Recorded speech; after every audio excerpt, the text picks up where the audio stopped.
The Blue Jays have had their share of walk-off wins, but not a lot of them on a walk-off home run. They got one last year by Edwin Encarnacion against the Brewers, and they get their first one of 2015 courtesy of Josh Donaldson.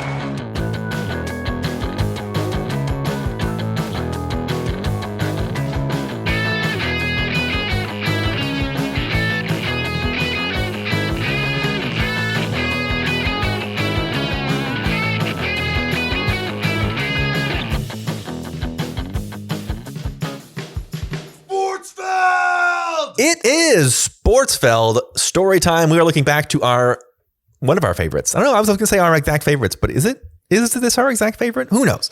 One of our favorites, one of the teams that we talk about more than any other is the 2015 Blue Jays. We are finally talking about the game, the bat flip. Jose Bautista and the Toronto Blue Jays, Game 5 of the ALDS against the Texas Rangers, one of the iconic moments in baseball history, one of the great moments in the last 20 years of the Blue Jays franchise, one of the most important moments I can remember as an adult, and something that, of course, will outlive us all when it comes to replayability. It's something that in the time since it happened, I have maybe seen quite literally 400 times, I would guess. If you had to guess, Jake, how many times have you seen the bat flip in the last 5 years?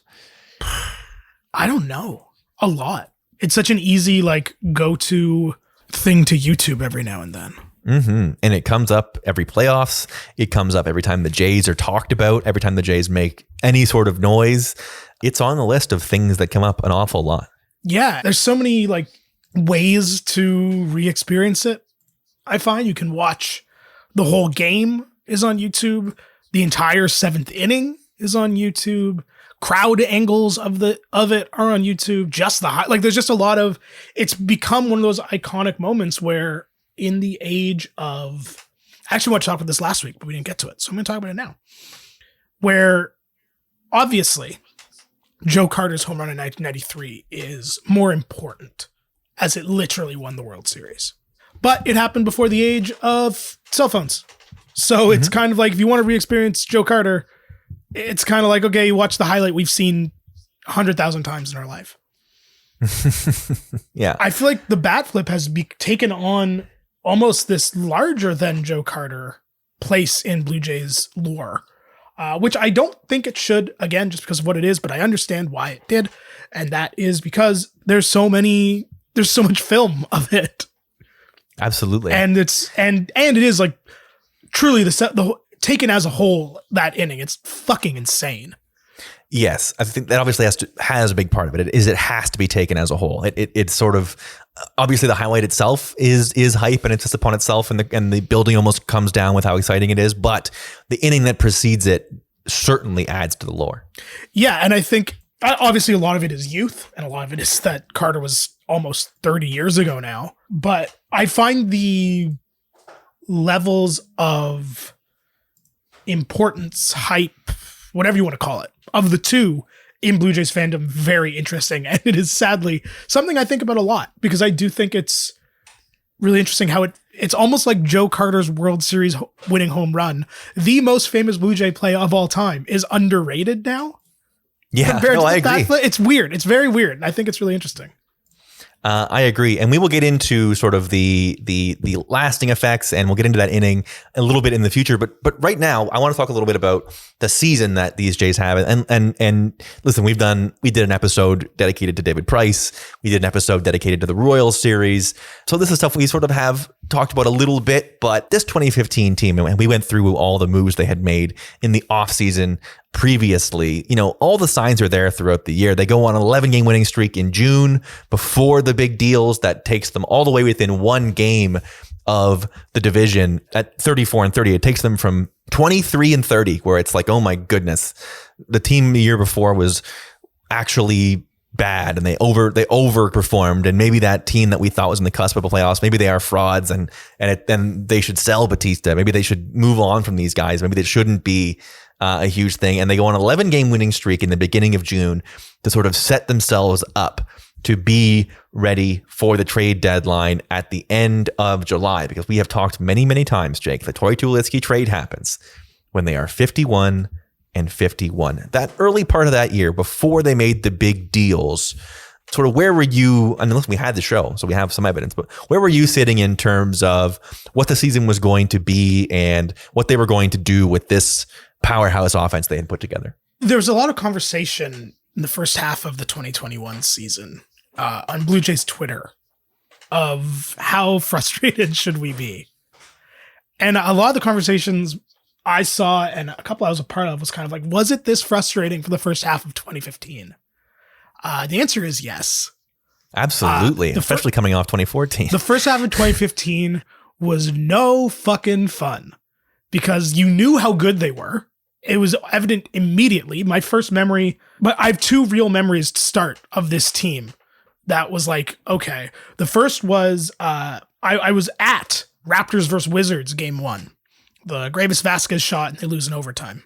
That same day, as we were walking from the ACC to the bar after the game in despondent sadness because the Raptors were choking in the playoffs again, Josh Donaldson walked off the Braves to like 12,000 people in May. And I remember like, okay. The next memory I have is I think 2 or 3 days later, I believe 2 days later, the Raptors getting smoked by the Wizards once again. On the other TV in the bar that I was at, which I believe no longer exists. The bar, not the TV. Yeah, well, probably both. Our attention shifted because the Raptors were getting killed. I think it was game 2 against the Wizards. And on the other TV, we saw Jose Bautista hit a fuck you home run and then injure himself trying to throw Adam Jones out at first base out of spite for the Orioles because that's what he did. This parade. Bautista looks out at the pitch. That ball went behind him. And Bautista just looks at the pitcher and says, what's going on? And now the plate umpire, Mark Carlson, issues warnings to both dugouts. Here comes John Gibbons out.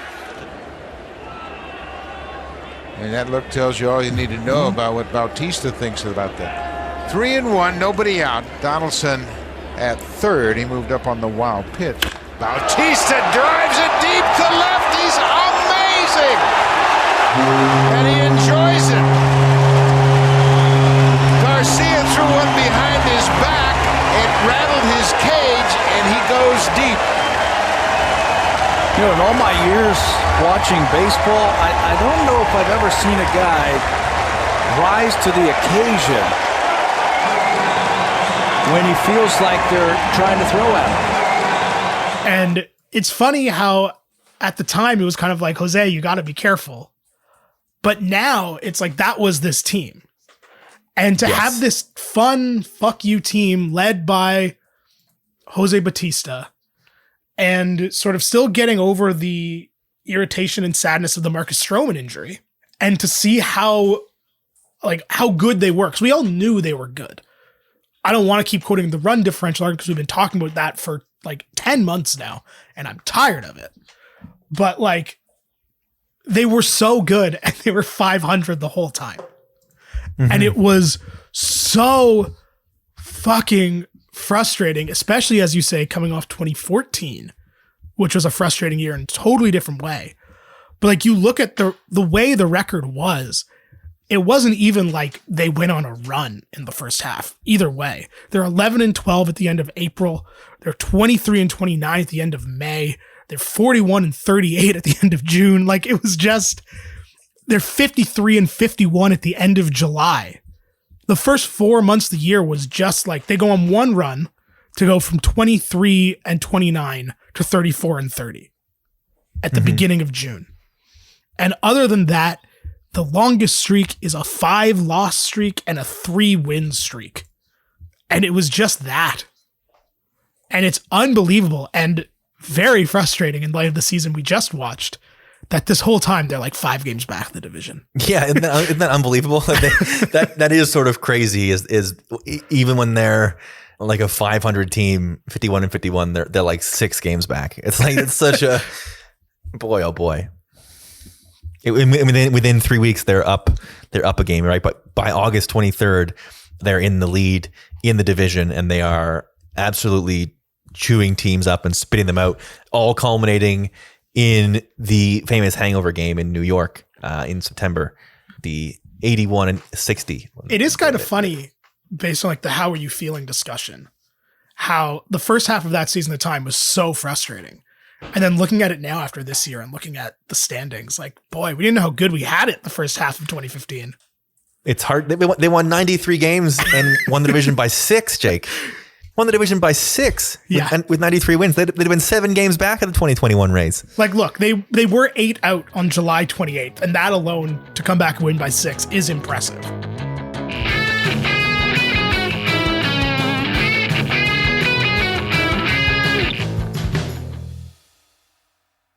As you said, it gets them a playoff spot. They get the division. They win the division handily with 93 wins, which, saying it now, sounds absurd. Getting you into a playoff series with the Texas Rangers, who at the time they were not rivals with. They could not care less about the Texas Rangers, the 88-74 Texas Rangers. And I'll tell you, 2 games into this series, it was here we go again. This is classic Toronto sports. David Price gives up 5 earned runs in the first game. It does not start out well for the Blue Jays. They give up 2 runs in the 3rd, 2 runs in the 5th, and another one in the 7th. And the offense, it's a Jose Bautista home run. You know, the vaunted offense held to just 3 runs. It was not the start that you would look for most of the time if you're a Blue Jays fan. My lasting memory of game 1 of this series, and it's not a memory you should have of a playoff series, but my lasting memory is sitting in the bar I was at, watching the game, staring daggers at the score overlay, and just being like, boy, I miss when it was 0-0. Because it was hard to be as excited for a game as you were as a Jays fan for game 1 of this series. Finally, we watched, there was playoff baseball for the Blue Jays. And then it just was like a wet fart. And it was so disheartening. I was there with my wife, sitting in the very back row in the 500s. Not much better in game 2 with Stroman on the hill. He gives up 3 straight hits to open the game, a double, a single, another single, and then a fielder's choice. And it's 2-0 before the Jays even come up. Donaldson homers, Hanser Alberto cashes in a walk. So it's 3-1, and then Martin singles and Pilar scores 1. So it's 3-3 through 2. This one goes all the way, Jake, to extra innings, tied at 4 as the Rangers tack one on in the 8th to tie it at 4. It goes all the way to the 14th inning. God damn it, Jake. I hate this game. LaTroy Hawkins gives up 2 runs in the 14th. This is one of my least favorite Blue Jay games of all time. Oh, I don't know if it's because we were there, which was like, It was not a fun experience. Like it was not. No. Living and dying with every pitch, but not in a fun way. I think if they were up 1-0 in the series and this game happened, I think it would have been a lot different. But we were just watching it sort of slip away, and it was so tense in that building. I don't know if you remember, but after, like, oh yes, when did the game get tied? Game gets tied in the 8th. A run off of Brett Cecil, unearned run. And then I believe Brett Cecil. In that inning is also when Brett Cecil hurt himself and was out for the rest of the playoffs. Error on Russell Martin, of all people. From the moment Texas tied that game, which you say, oh, it's the 8th. There wasn't much game left. Well, it went to the 14th. The moment, actually not even. The beginning of the game, Texas scores 2 in the first inning, in the top of the first. From that moment, Delino DeShields doubles to lead off the game. From that double, it was like you could feel the air being just like everyone was just holding breath the whole game. It was no fun. And even when the Jays took the lead in the 5th, it was kind of like it's only 3-2. They're not like doing the things we've seen. Like they're not scoring 14 runs like we're used to. And it really did feel like waiting for Texas to tie it. And then they did. And then Cecil gets hurt and they keep using pitchers. It was just like, and I remember saying to you when Hawkins came out, oh boy. And Texas scored almost immediately on LaTroy Hawkins. And to make it even worse, in the bottom of the 13th, Edwin hits one to the track which I will never forget that Ugh. hit in my life. Just like, Skydome has a rap for the crowd declaring a home run before it leaves the yard, let's say. Mm-hmm. The sound in the building, you can kind of hear it on the game highlights, but the sound in the building of the ball leaving the bat to realizing it wasn't getting out was awful. There's a drive to deep center field. Backing up is to Shields, and he has just enough room in front of the fence. Wow. Truly, no argument here. A truly brutal. I can't believe that didn't go out. It reminds me now of the last game we went to on Wednesday. Absolutely. Vlad hit the ball at the top of the wall. Things would turn around. It's Marco Estrada. Marco Estrada in game 3. Incredible. 6 1/3, 5 hits, 1 earned run, 4 strikeouts. It's funny, just looking back at the game we just talked about, already just 5-6 years later, it's like, man, I can't believe Stroman went into the 8th inning of that game. Isn't that crazy? Isn't that crazy? He only gave up 3 runs, but the 8th inning? What is he, Max Scherzer? What the hell's going on here? Marco Estrada, 6 innings, 6 1/3, 5 hits, 1 earned, 4 Ks. You get Loop for an out, Lowe for an out, Sanchez and Osuna. I remember being upset that Osuna was used with a 4-run lead, but I believe that's just how it went. I was like, you can't let them see Osuna this many times in one series. Well, it was also the discussion was also, is he pitching too many innings? Yes, if you remember. Right. I do remember that. The Blue Jays win this one 5-1 though, a little bit more handily. Tulo with a massive home run, the massive Tulo Road home run. I was at my wife's family's house, I believe, in her basement, watching the Tulo home run. Tulo has 4 RBIs in this game. The 6th inning, with the game just 2-0 Blue Jays, Tulo hits the bomb into left field to make it a bigger lead, and the Jays hold on to it. That 5-1 win for the Blue Jays in this one. I remember watching, it was the next game, game 4. Watching this game, I believe that would have been Canadian Thanksgiving weekend. Correct. Thanksgiving Monday. The 4th game of this series is Thanksgiving Monday. We attended game 2. I watched game 1 in a bar with lots of people. I watched game 3 in a bar with lots of people. Game 4, everyone's out of town because it's Thanksgiving Monday, as you said. And I remember watching it with just my parents and them being really excited that the Jays jumped out to this 3-0 lead. And I refused to get excited until it was 6-1 for the Blue Jays after 3 innings. I was like, there's no way where it's going to be this easy to come back. Yes. Robert Allen Dickey against the team that drafted him, the Texas Rangers. 7-0 Blue Jays after the top of the 3rd. They get all over it. They absolutely jump on Derek Holland to the tune of 6 runs. They get on Colby Lewis as well, but it's a Donaldson home run, a Colabello home run, a Pilar home run, and then Encarnacion with a ground out that scores a run, Colabello with a double that scores Encarnacion, and Pilar with a single that scores Colabello, make it 7-0 Blue Jays. A wild pitch would score a runner in the 3rd, but that is about it until David Price, Jake, comes on in relief. The big debate. In the 5th inning of this game, I remember quite well David Price coming on in relief and being in my sister's house on Thanksgiving. David Price with 2 out in the 5th comes in. He gives you the 6th and the 7th and the 8th. Gives up 2 runs in the 8th. Sign of things to come. But he takes you from the 5th to the 8th, getting you to Osuna, who once again, I am like, I can't believe they have to use Osuna in this game where they're up 4, but you take the wins when you can get them. And that, my friend, sets the stage for game 5. How did you remember feeling about, oh my God, David Price is coming on in relief? I remember just mostly being annoyed at the narrative about it. It's one of the most exhausting, irritating Blue Jays fans narrative. The should he come on in relief discussion. It always seemed, who cares to me? Like, I don't think they necessarily needed to bring him in game 4 when they were up 7-1, but I kind of understand it as like a statement of, we're up. We better make sure that everything's fine, especially with Cecil on the mend. But the whole conversation around David Price not being good in the playoffs, I thought was kind of annoying and stupid. But sure, I just remember not really caring. I remember like we have a good pitcher pitching. That's great. He wasn't starting game 5 anyway. So, no, he was not. So, who cares? I always found that whole narrative silly. It's wild. It is sort of wild to think about in hindsight, but it worked. As Drew Fairservice would say, they rode him hard and put him away wet.